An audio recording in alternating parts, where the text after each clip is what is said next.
es hacer cursos a distancia y mandar cursos a distancia sobre capacitaciones para personas con discapacidad.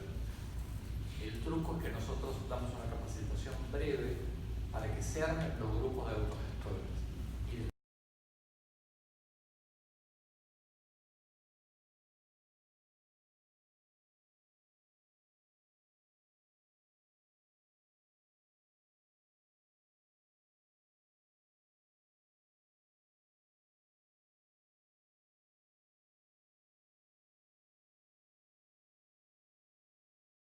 Un límite vulgarmente llamado techo, que cuantitativamente se determina por el coeficiente intelectual. No obstante, muchas de ellas pueden acceder a un pensamiento abstracto que les permite elaborar conceptos sobre la amistad, las creencias religiosas y nociones de lo que está bien o mal. Cuantitativamente están sujetas a un techo. Cualitativamente, sus capacidades intelectuales pueden estimularse y sus aprendizajes pueden seguir desarrollándose. Y es esta la apuesta que nosotros tenemos en el encuentro. Gracias. Y el otro. Abro con un pequeño texto de Cuando el río suena.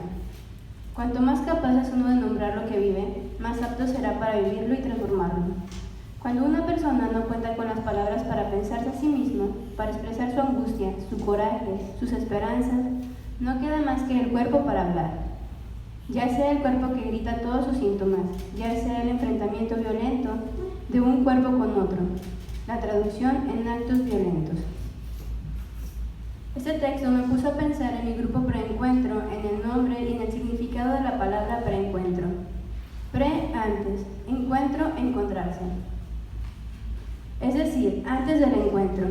Antes del encuentro con el otro, uno debe de encontrarse con su propio cuerpo y consigo mismo. Pensarse a sí mismo. Cito a los fonoaudiólogos Julián y Varano. Un niño nace en un mundo donde todo tiene nombre, donde todo está ordenado simbólicamente. Su nacer significa algo para alguien. ¿Qué pasa cuando el niño nace y es diagnosticado con síndrome de Down, sordera, parálisis cerebral, etc.? Un niño que nace con un diagnóstico es mirado de otra manera. Las personas con discapacidad intelectual reciben una mirada de desvalorización. Los padres miran a ese cuerpo, a ese niño, depositando sus fantasmas y sus propios temores. Muchas veces, los padres suponen que cuando un niño no habla, no entiende. Con frecuencia, estos padres sobreprotegen a sus hijos y dicen que no se entere de lo que pasa. ¿Para qué le digo si no sabe? No entiende, pobrecito, que no sufra, es un angelito. Los temas como la muerte de un ser querido, separaciones, enfermedades, problemas económicos, problemas familiares, la educación, el amor y la sexualidad son temas que con frecuencia se ven como un tabú. Se genera un temor al pensarse en lo desconocido, a las reacciones y futuro que estas personas puedan tener, como si sus emociones, el dolor, la tristeza, la alegría, fueran distintas a las nuestras. En la mayoría de los casos, las personas con discapacidad no se les permite generar preguntas, pensar o tener ideas. Son excluidos. No se les ha dedicado el tiempo para acompañarlos en la lectura de un libro, un cuento o el periódico, para inducir a la palabra escrita. La palabra se les ha negado y ellos parecieran sacar provecho a la situación y obtener beneficio como evitar dolores y responsabilidades. No hay motivo para preocuparse por los problemas familiares, sociales, académicos y los problemas que pasan en el mundo y afectan a todos.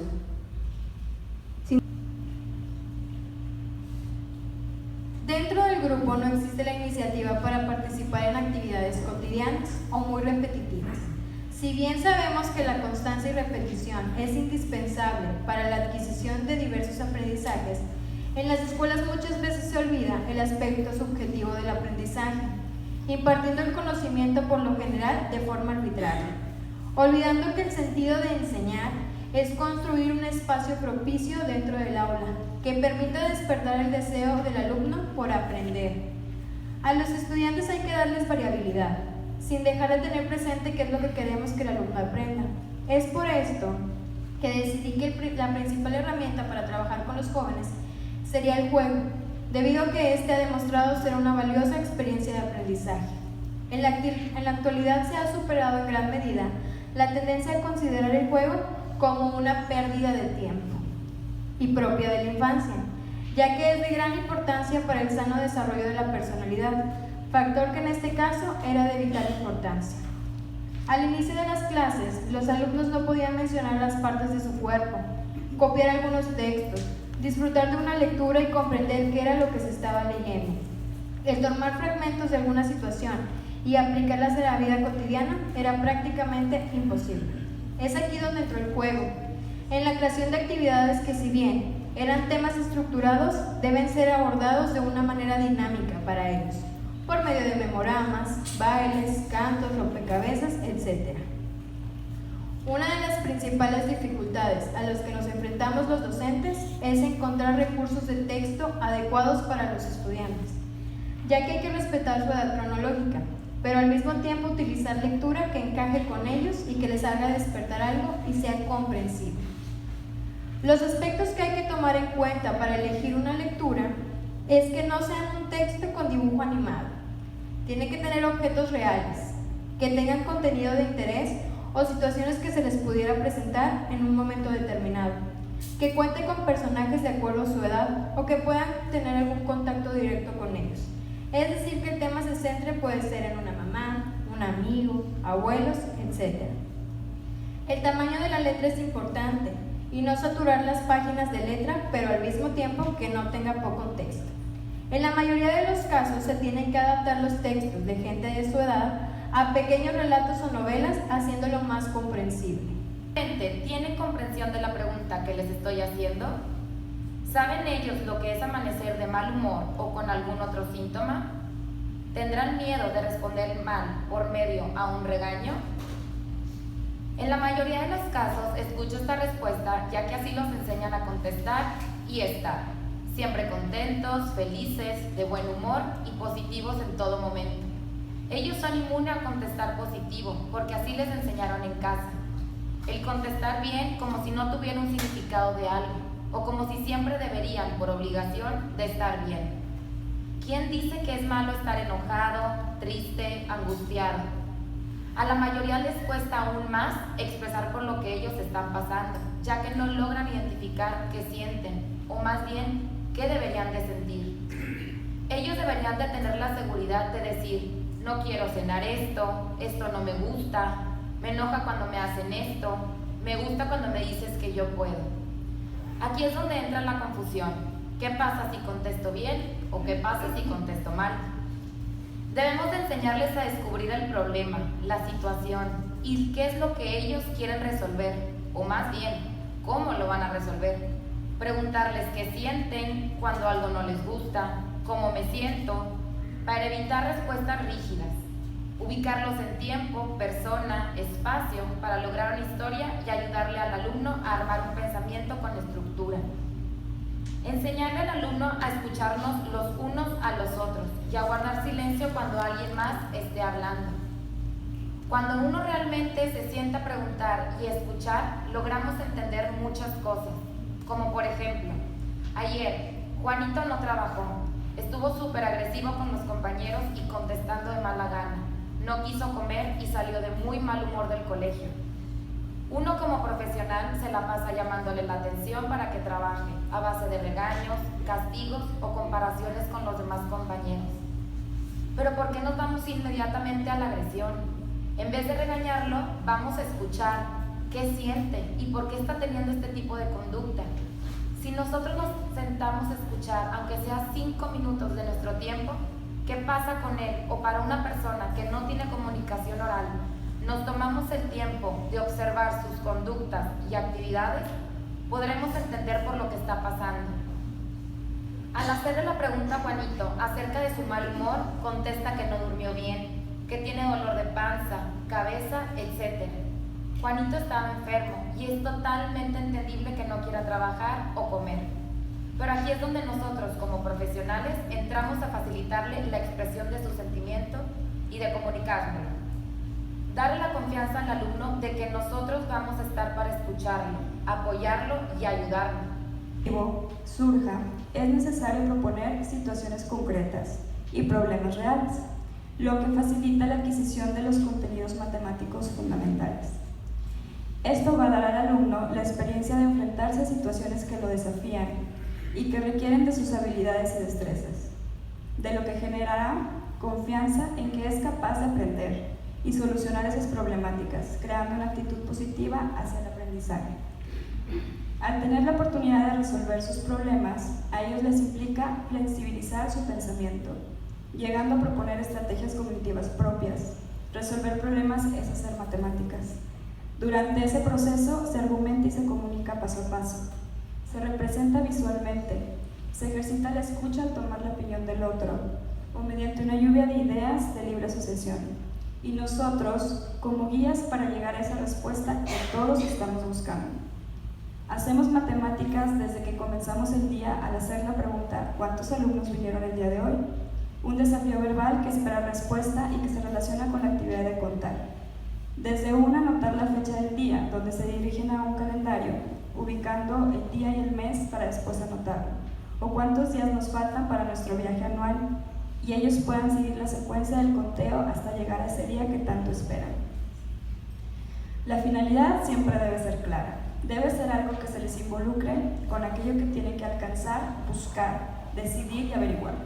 El motivo puede ser desde un simple festejo, donde se requiere investigar los artículos que se necesitan, los precios, los totales de las compras que se esperan, así como contemplar cuántas personas asistirán. En ese momento surge el intercambio de ideas, donde se da la posibilidad de que ellos resuelvan, propongan, discutan, siendo condiciones relevantes para la apropiación de conocimientos. Los conocimientos matemáticos construyen eslabones de una larga cadena y que entrelazados van conformando el capital de conocimiento útil para cada individuo. Por ejemplo, el conteo constituye un primer eslabón, que luego es continuado por la suma y la resta y otras operaciones, y así sucesivamente, hasta completar lo que la escuela y la cultura han determinado que un individuo debe aprender y construir, dando paso a la habilidad del manejo del dinero, donde se requiere de una identificación y un razonamiento matemático más enfatizado en la resolución y organización de problemas.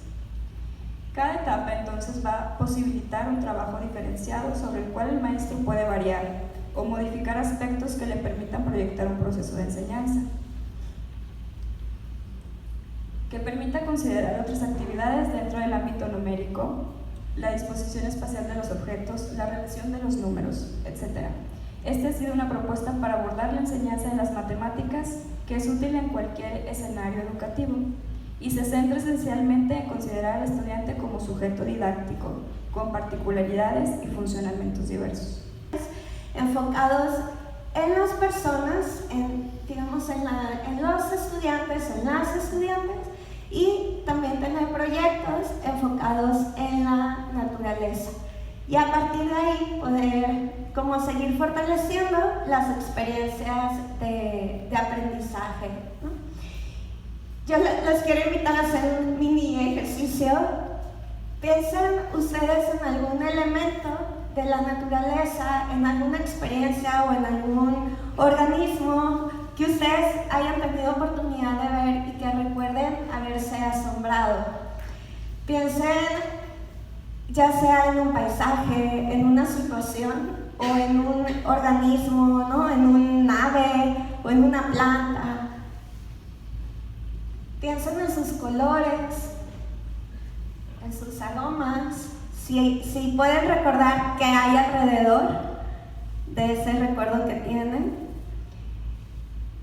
¿Y cuáles eran sus sensaciones o cuáles han sido sus sensaciones a partir de estas experiencias en contacto con la naturaleza?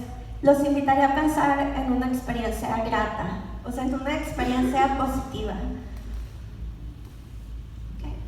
La idea de este taller es poder conectar con todos los beneficios que podemos derivar de tener experiencias al aire libre, de tener experiencias en la naturaleza. Y si queremos aprender de la naturaleza, hay que salir. No podemos quedarnos adentro del aula todo el tiempo. Pero también podemos sacar provecho del patio, el patio, en los patios, en el jardín, en los parques, hay una diversidad enorme, hasta un puñito de tierra, ¿no? Nosotros podemos ver y encontrar una gran biodiversidad.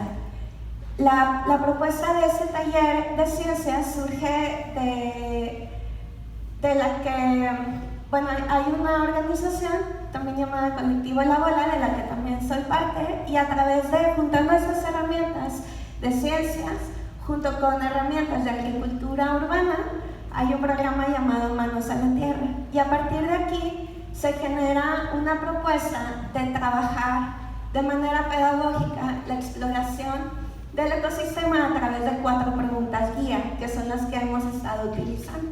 Y es, ¿qué es el suelo? ¿Qué crece en el suelo? ¿Quién vive en el suelo? Y cómo cuidamos el suelo. Esas 4 preguntas tan sencillas nos han dado la estructura de todo un ciclo escolar. Todo el ciclo pasado estuvimos trabajando este contenido de manera también muy repetitiva y enfocándonos en un proyecto específico que fue el de composta. De estas herramientas surge la propuesta de Virus desde la Universidad de California, donde nos invitan a poder trabajar la observación y cómo podemos hacer observaciones profundas. Y hay una rutina que se sugiere que parte de 3 consignas como muy específicas, que es: yo observo, me pregunto y me recuerda a. Entonces si tenemos, digo aquí, no sé, voy a hacer el ejemplo no traje ningún elemento natural, pero lo podemos ver incluso en las fotografías, ¿no? Por ejemplo, si yo veo un objeto, entonces yo puedo empezar la frase hablando como yo observo y poder sumar una descripción de ese objeto y poder retar a los grupos e invitar a que podamos ir descubriendo cada vez características diferentes a las que ya habíamos visto o encontrado antes. Lo mismo como el poder decir, me pregunto, ¿qué quiero saber de este objeto? ¿Qué quiero saber de este elemento? Y a veces sí es complejo, como ya lo hemos como visto, cada grupo tiene sus propias características, tiene su propio ritmo, y a veces con unos grupos es mucho más fácil trabajar el diálogo, y hay otros grupos donde más que el diálogo, como ya ahorita lo compartíamos, existen las expresiones, ¿no? Otra forma de expresar. Y entonces, pues es poder jugar, tanto involucrar el juego, involucrar estas herramientas, involucrar objetos o instrumentos como la lupa que nos ayuden a poder profundizar.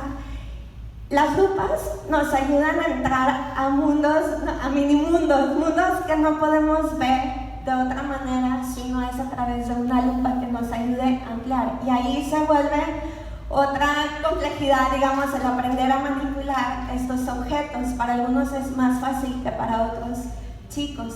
Pero entonces, ¿cómo podemos aprovechar esto y también invitar a hacer preguntas? Eso genera mucha curiosidad y ayuda a conectar o a hacer una invitación a indagar, a profundizar y a pensar. Si nos hemos observado, por ejemplo, un caracol, que hay muchos caracoles en el patio de encuentro.